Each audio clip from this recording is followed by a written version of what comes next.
जय श्री जगन्नाथ। वर्तमान चैत्र मास आरंभ हो जाइए।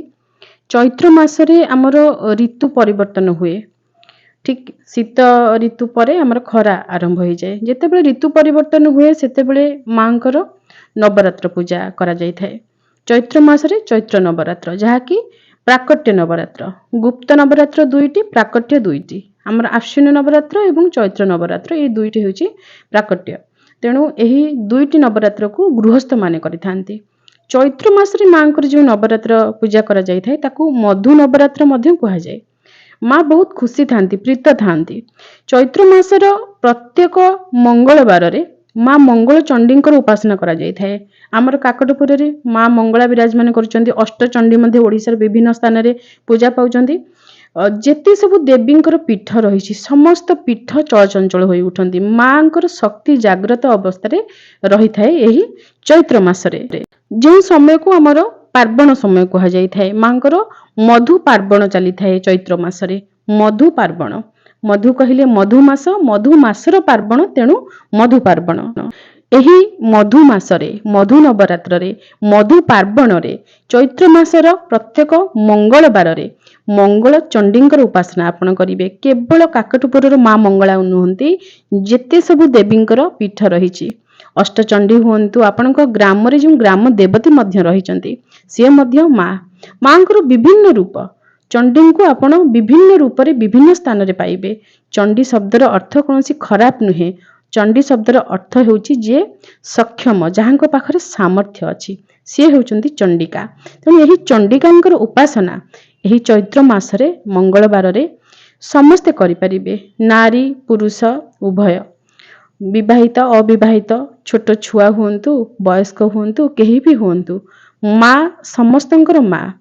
से जगत जननी, समस्त जगत को जीए सृष्टि करिचंदी। ये समस्त जगत हेउचंदी तांकर संतान। तेणु माँकर उपासना प्रत्येक व्यक्ति करिथांती। किछि पाइबार लालसा थाउ बा न थाउ, केवल मानसिक शांति पाई हेउ किंबा आपण जदि ए धर्म रे जन्म ग्रहण करिचंती, आपणकर कर्तव्य हेउची ईश्वरंकर पूजा आराधना करिबा। तेणु निजर कर्तव्य करिबा हेउ आपण माँकर पूजा आराधना निश्चय करंतु। माँकर पूजा वैदिक रीतिनीति रे संकल्प इत्यादि करिकी मास जाक रहिकी नियम रे सेमिति करि परिबे। नचेत पंच उपचार पूजा केवल मंगलवार को मंगलवार आपण करि परिबे। वर्ष सारा जेते सब मंगलवार पड़ुची प्रत्येक मंगलवार रे करि परिबे। मंगल चंडिकांकर उपासना जे मन करिथांती तांको जीवन रे मंगल ग्रह भल प्रभाव पकई थांती। माँकर कृपा वर्षा होई थाए एवं सब किछि मंगलमय होई थाए।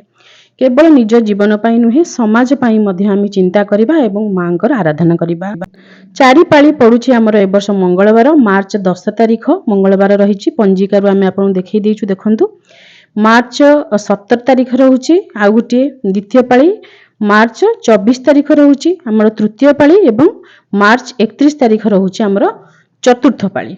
तेणु एही चारि पाली रे माँकर पूजा करा जिवो। मंगलवार रे माँ मंगल चंडिकांकर उपासना करिबा पई आपनको घरे जदि माँ दुर्गांकर विग्रह अछंती, माँ तो निजे दुर्गा नाम प्रसिद्ध हेबो बोली कहिचंती माँकर। तेणु माँ को आपण माँ दुर्गांकर विग्रह रे पूजा करि परिबे, माँ गौरींकर विग्रह रे पूजा करि परिबे, माँ पार्वतींकर विग्रह रे पूजा करि परिबे। स्वयं माँ मंगलांकर विग्रह आपण काकटपुर रु किनि के आनि परिबे। पित्तलर विग्रह मिलुचंती। माँ तारिणीकर विग्रह रे पूजा करि परिबे। जे कोनोसी स्वरूप रे पूजा करि परिबे। किछि स्वरूप जदि नाही, से होउचंती ब्रह्म, ब्रह्म स्वरूपिणी माँ। माँ सर्वत्र विद्यमान। तेणु गोटिए मंदार फूल, गोटिए बेलपत्र, एई दुईटी जिनस को आपण टिके गोबर लिपि देबे माटी रे, ता ऊपर थोई देबे, सिंदूर ठोपाई देबे, कला टिके दी जगह रे लगेई देबे। सेठी दुब बरकली पत्र देकी जेमिति आपण दीपटिए लगेकी पूजा कर देबे, सेथिरे मध्य माँ संतुष्ट हेबे। काईना ये माटी भी माँ, ये जो दुब घास गछ पत्र देखुचंदी ये भी माँ। माँ भी तो शाकंभरी देवी ना। तेणु माँ कोठी नाहंती, ब्रह्म सबु जगह अछंती। तेणु सी होउचंदी ब्रह्म स्वरूपिणी। तेणु माँ सबु जगह अछंती, विग्रह थांतु बा न थांतु।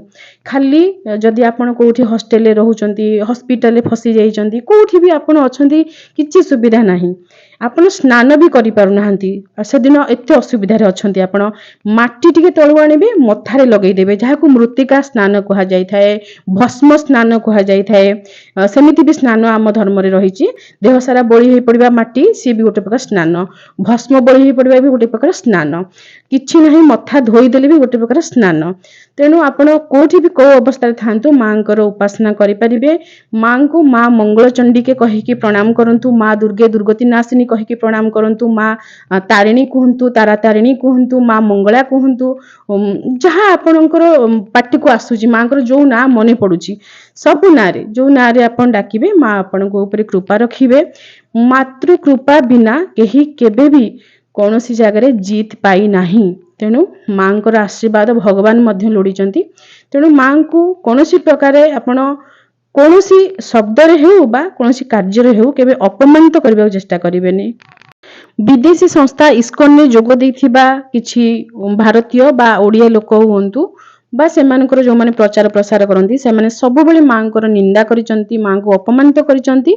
से विषय रे आमे पूर्वरु आपन सहित वीडियो शेयर करिचु प्रमाण सहित से चैनल रो नाम मध्ये आमे आपन को कहिचु तेणु सतर्क करै दउचु मां को अपमानित करंतु नाही प्रति वर्ष चैत्र मंगलवार एवं 12 मासी मंगलवार विषय आपण प्रश्न करंती आमे उत्तर मध्ये देई थाउ पणारे उखुडा पड़िबो कि नाही विग्रह प्रतिष्ठा है कि पूजा हेबे ना खाली मां को पाखरे फोटो छुआई आनी कि पूजा करिबा कि मूर्ति सेमिति आनी पूजा करिबा एमिति बहुत गुडी प्रश्न आपणकर तो प्रश्न रो उत्तर मध्ये आमे देई सारिचु पुराना वीडियो मान करे ए वर्ष किंतु आमे से सब विषय किछि आपण को कहिबु नाही काहे कि ना वर्तमान समय रे नियम मानी पूजा करिबा पई जेतिक लोक चाहुचंती से मैंने स्वतः सबकि करुँच तेणु तांको कहिबार आवश्यकता नहीं जो माने न मानिबा कथा जो मान को मन भीतर किसी अलग जिनस घर करी जाइछि सेमान को मनरु से जिनस बाहर करबा बहुत कष्टकर सेथिपई आमे प्रतिवर्ष कहि थाउ तेणु आम कथार जहाँ प्रभाव सेमान को ऊपर पड़िथिबो सेथिरे सेमान जेतिकी बदलिबे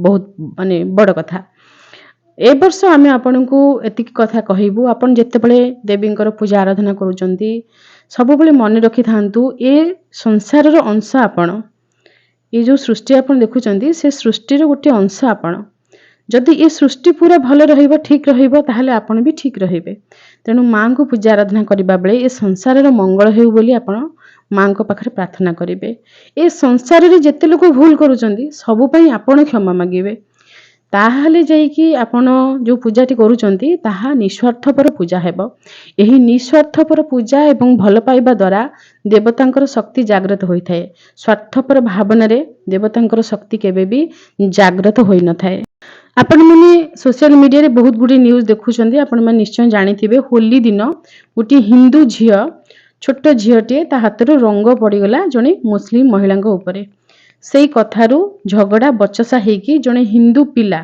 युवक जने तांकर जीवन चलीगला सामान्य टिके रंग पड़िबा पई तेणु ए सब घटना रे आमे बहुत व्यथित बहुत दुखित ए जहाँ सब घटुची ता सहित भुवनेश्वर रे आमे देखिलु केतेक न्यूज चैनल रे कि पिला चोरी हे जाउचंती एप्स्टीन फाइल विषय आपण माने जानंती तो ए जो घटना क्रम सब रहुची से घटना क्रम को देखिकी आमे सबु भौणी मानकु सबु महिला मानकु अनुरोध करूचु समाज रो मंगल पई देवतांकर पूजा आराधना करंतु एवं निजे सतर्क रुहंतु संगठित रुहंतु जी भी आपण घर पाखरे हिंदू भाई भौणी अछंती जोठी भी सोशल मीडिया रे हो किंबा कोनोसी जगह रे कहा सहित आपण माने हिंदू मानक सहित कथा हेबा पई सुजोग पाउचंती समस्त को आपणार निजर करंतु समस्त उन्नति केमिति हेबो समस्त केमिति भलरे रहिबे से विषय चिंता करंतु परस्पर को साहाय्य सहयोग करंतु संगठित नहले साहाय्य सहयोग नथिले यदि आमे जनक पई न बाहरिया से आम पई बाहरिबे नाही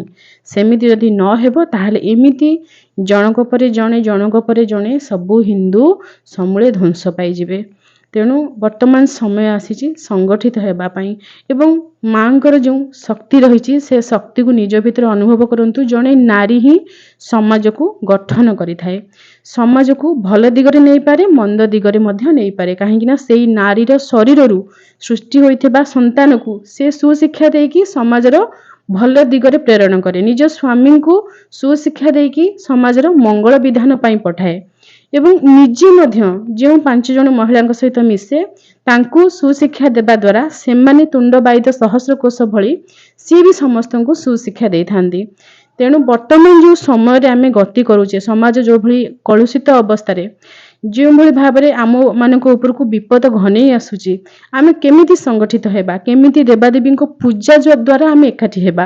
ଯେମିତିକି ମଙ୍ଗଳବାର ପନ୍ଥେଇ ପୂଜା ରାସ୍ତାରେ କରିକି ମହିଳାମାନେ ଏକାଠି ହୁଅନ୍ତି, ସେ ସମୟରେ ବି ସତର୍କ ରହିବେ।